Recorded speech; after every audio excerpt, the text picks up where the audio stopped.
Questões de ciclo biogeoquímicos, meus queridos. Começamos aqui por hidrológico.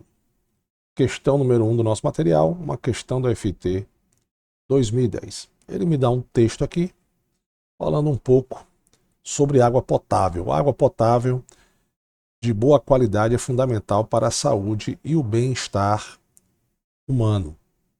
Entretanto, a maioria da população mundial ainda não tem acesso a esse bem essencial.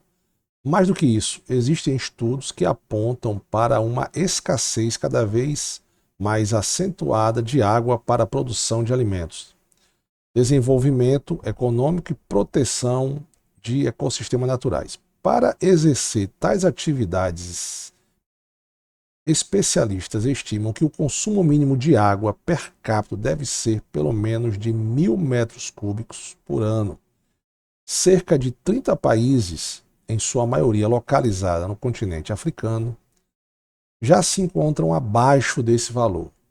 Com um rápido crescimento populacional, acredita-se que inúmeras outras localidades deverão atingir essa categoria no futuro próximo, para as regiões do planeta, como Pequim, Cidade do México, Nova Delhi, Recife, no Brasil. Estão acima desse valor devido à exploração de águas subterrâneas. A figura a seguir representa o ciclo hidrológico na Terra. Nela estão representados processos naturais que a água sofre no seu ciclo. Então vamos ver aqui o ciclo aqui, ó. O que está representando aqui nesse desenho? Eu estou vendo aqui, ó, que a água do mar, certo? Ela evapora.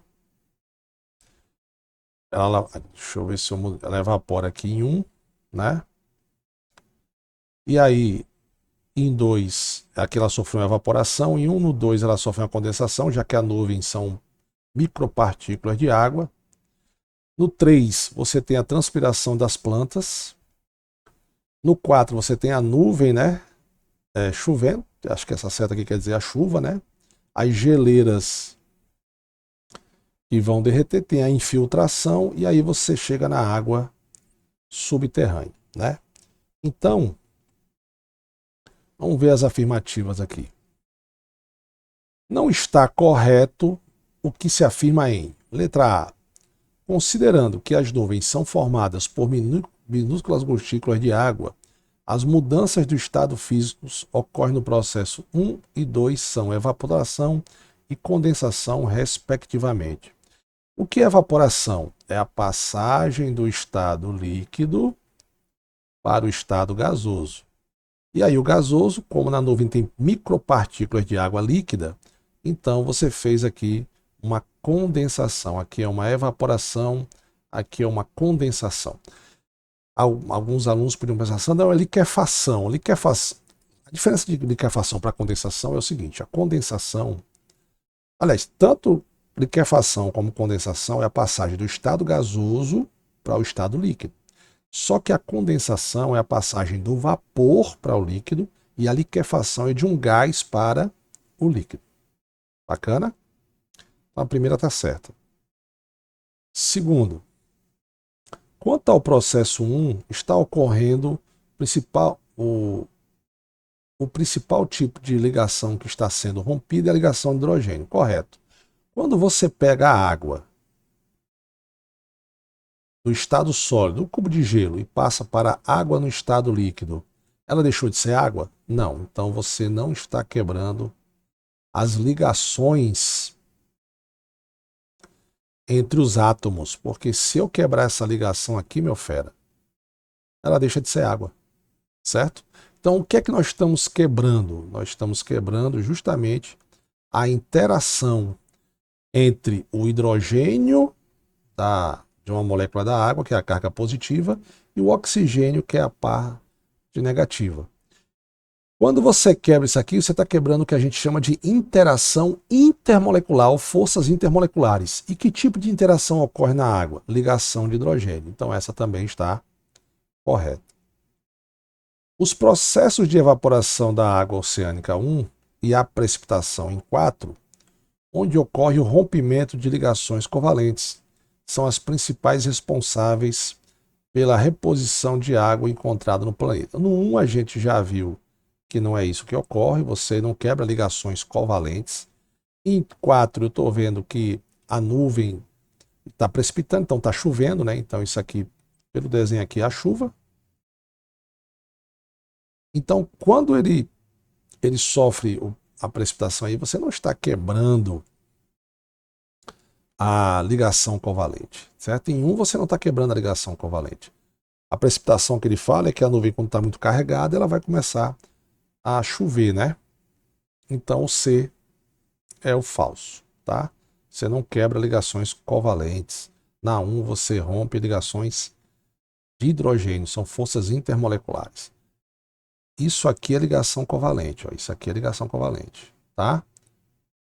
As ligações iônica, covalente, metálica, ligação iônica covalente, principalmente, são interações intramoleculares, dentro da molécula, de polo induzido, ligação de hidrogênio, íon de polo, são interações fora da molécula, então são chamadas de intermoleculares, que a gente viu lá em Química Geral, resolvendo as questões da UFT e da Unitins, ok? Letra D. As plantas participam do processo hidrográfico em 3 e corresponde à transpiração, processo bastante intenso na região amazônica. Lógico, a Amazônia que mais tem é planta, né? Então, se tem muitas plantas, muitas árvores, é uma floresta, né? E ele fala o que aqui, ó? Tá vendo o desenho? O próprio desenho já está me indicando aqui, ó. O próprio desenho já está me indicando que é a transpiração de plantas em 3. Correto. Na letra E, em regiões rochas, durante o processo de filtração, sais de cálcio e magnésio são dissolvidos em água. Essa característica é denominada água dura. Sim, não confunda água pesada com água dura e mais ou menos com água mole. Tem esses 3 tipos de água? Tem. A água pesada é aquela que é feita de deutério. Quem é o deutério? O deutério é o hidrogênio de massa 2. A água dura é aquela que tem uma concentração de íons cálcios e íon magnésio. O que é a água mole? A água mole é aquela que tem, vou botar aqui uma setinha para cima, tá? Tem uma grande concentração. E a água mole é aquela que tem uma baixa concentração de íons cálcio e íons magnésio dissolvido na água. Bacana, por exemplo, acima de 150, se eu não me engano, miligramas por litro dissolvido desses íons na água, ele é considerado água dura.